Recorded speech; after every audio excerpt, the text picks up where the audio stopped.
lot of what I'm doing is answering the question, what is the environment worth? And when you talk about decision makers and policy makers, they want to know what it means in change, in real dollar signs and rand signs and pound signs. So if you can assign a value to a service or a good or the environment as a whole, it makes far more sense for a policy maker to go, right, here's the money, go and conserve it, or we can do something different that will cost less or at least make more financial sense to them. So in terms of assigning a value, it's important to consider across the spectrum as well, looking at the social values, the economic values, and the environmental values, and trying to create a much more holistic approach to ecosystem valuation and trying to conserve things that way. I did a course at Rhodes for my honours degree, which was Rehabilitation Disturbance Ecology. And when the tsunami hit Thailand in 2004, I knew that there was a reason that I had to sort of go out there. I'm addicted to travel. I've done 42 countries around the world. And any excuse to get me out, just to kind of experience the world and see what the wonders of nature have. I grabbed the opportunity and I just ran. So I'd met 3 Canadian girls a couple of years beforehand. And every 3 years we do an epic where we go and volunteer somewhere around the world giving back. Either a social project or an environmental project. And Thailand just fell within that 3-year time period, which was amazing. So we all went out there and we revegetated Phi Island after the tsunami.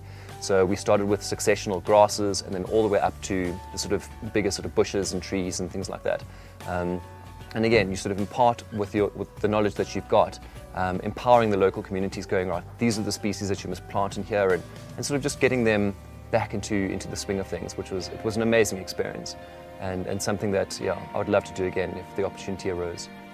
Last year I was fortunate enough to be given a birthday present to go to Madagascar, and it's been top of my list for probably 20 years now, since I first saw it on National Geographic. And sort of going out there, you have the most amazing kind of vivid images in your mind of lemurs jumping from tree to tree and things like that. But when you actually get out there and you see the rate of deforestation, it's heartbreaking to see how anthropogenic change, how human-driven change can affect an entire island and one of the most biodiverse areas in the world.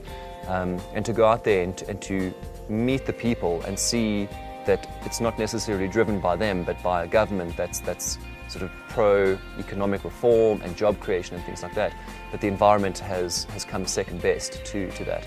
And it was very eye-opening knowing that a lot of the policy and decision makers haven't necessarily taken the environment into consideration. And that's where I needed to step up and go, right, this is my role in life, is to be the person that drives that change, going, wait, stop with the bulldozers. Have you actually considered one of your key assets, which is the lemurs and the chameleons and the orchids that drives 90% of your economy through tourism?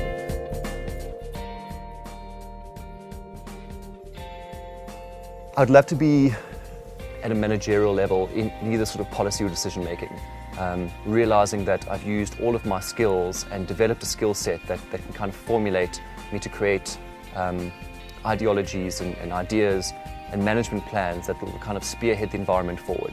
I'd love to be able to integrate my social knowledge with my environmental practices and the economic valuations skills that I'll be developing over my PhD as well.